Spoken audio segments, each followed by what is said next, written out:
use to communicate with a horse. And it turned out that it works. That if you do what horses do to talk to each other, the horse will respond to you as if you're a horse talking to it. And to give an example, one of the things he does is he doesn't look the horse in the eye. He says predators look horses in the eye. So he looks down. The horse is looking at where your eyes are going, and he looks down into the front of the horse when he's trying to do join up. So that's huge. And he keeps turning away from the horse before joining up. He turns away from the horse because that's what mares do when they're controlling the herd. Because it's actually the mares that are the social center of the herd, not the stallions. It's the mares, and they control who's in the herd and who's out of the herd. And the mares do this by turning away from other horses.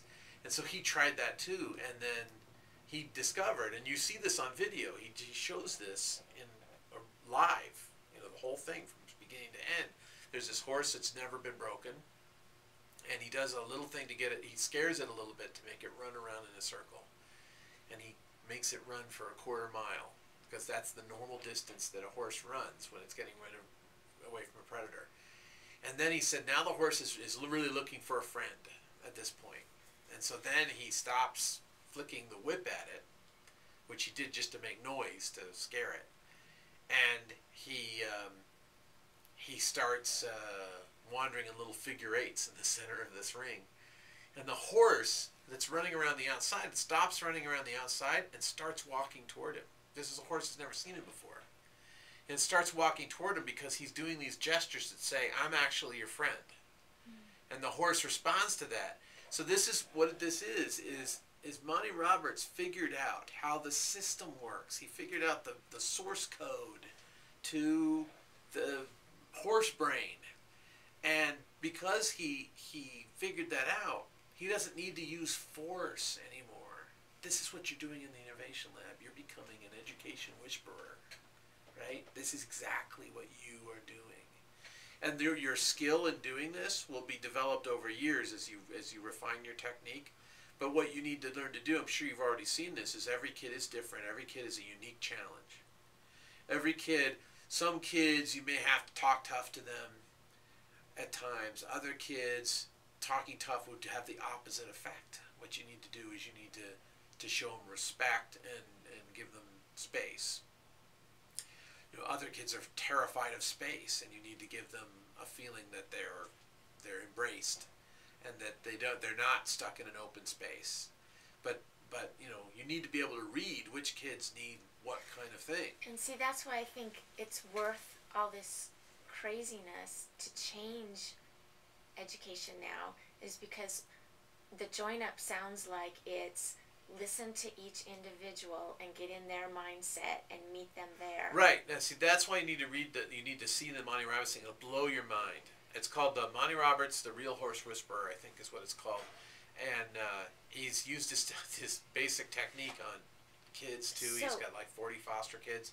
And so you need to do this, but what the problem will be is people will say you can't systematize it. And what you need to be able to say is, yes, you can. You can because... How? Do you have an answer? Yes, okay. I do. I'm wondering if you have an answer. Okay, I want to know if they're the same. So here's mine. All right. Because I'm trusting you to keep yours. Because yours is obviously more sound. But mine is that now with web access, each person can have their own mentor. And so, because what the teachers would say is there's no way I can listen to every kid. And I honestly feel like that is one of my biggest gifts is I have listened to kids, and I've listened to adults and other people, but they don't have time with all the stuff they do to listen to each kid and to go to where each kid is. But now with web access, we can have face-to-face, we can have virtual mentors. What I'm finding, comparing this year's parent meetings with last year's parent meetings, and the previous 19 years of parent meetings when it was all about math, there's not much connection there.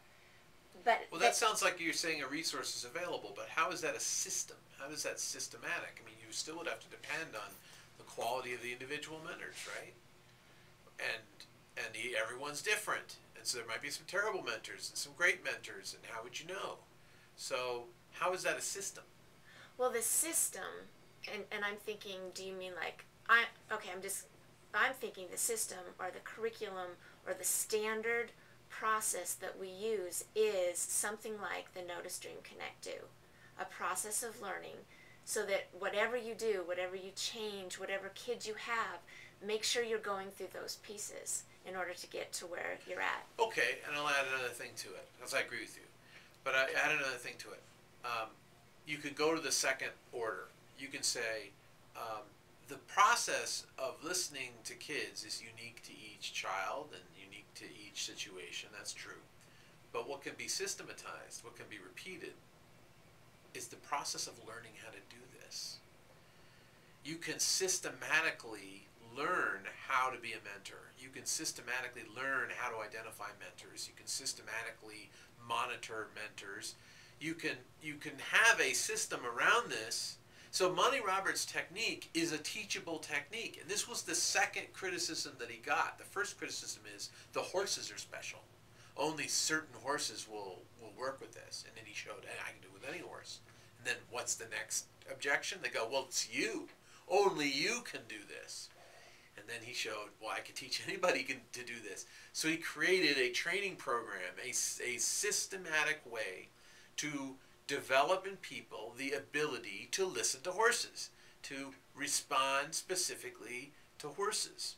So even though any particular problem might be a unique problem, there could be, and we can develop, and you are developing, systematic ways to think through any given problem, to learn to gain the skill to be able to do this. So, for instance, one aspect of the skill of doing this is you really need to know how learning works in people. You need to understand why people learn. There's even a book called How People Learn, which is a very nice book, by the way. It's free on the internet, but I have the physical copy too. Do you know who it's by? No, but it's called How People Learn, and there's not that many books about that. And it opens up with... Look at you standing out there. Come in. Is Corey still out there? No. Okay, come in, sweetie. I got nervous. He got nervous? I got nervous. Oh. Don't want to interrupt. This is Erin. Hi, Erin. It's nice to meet you. Are you the Erin on Yes. that poster behind her? Poster. It says Erin, isn't it? Oh, Erin, yeah. Erin Maylock. Is that Yeah. different Erin, or is that That's you? me. Oh, that's you. Okay. See, I've already memorized everything. Erin in is your another one. one that is, I think, going to be a legit story that is going to help completely change this. And I'm glad it's on tape because we'll catch up to what we're talking about later, but I think she'd like to listen in too to finish the story. But just to introduce you to, Erin came into the lab to do Spanish. And why don't you finish the story? I was going to do Spanish, but then I realized that I couldn't teach myself Spanish because I didn't know how I should learn it. And so then I wanted to go do Spanish as a second language stuff in elementary schools. So I went to BFK, but they didn't really have much of that. But they had some kids they had 3 or 4 kids in a kindergarten class who speak primarily Spanish. So I started volunteering in the kindergarten class, but then it turned into more of I'm like learning how these kids learn, and I like helping these kids figure out how to be a part of the actual real world and how they function and stuff. And I was still speaking Spanish to these little kids, the few of them that there were, but it was basic Spanish, and I wasn't learning any more Spanish than I already had knowledge of. And I've been reading books to them in Spanish, but it was more, for me, it was more exciting to see how they were processing all this stuff, and how Bill Ride, their teacher, was teaching it to them, and how he was engraving it in their minds. So, I don't know. She's So these are preschoolers? These are kindergartners. Kindergartners? And they already speak Spanish? No, well,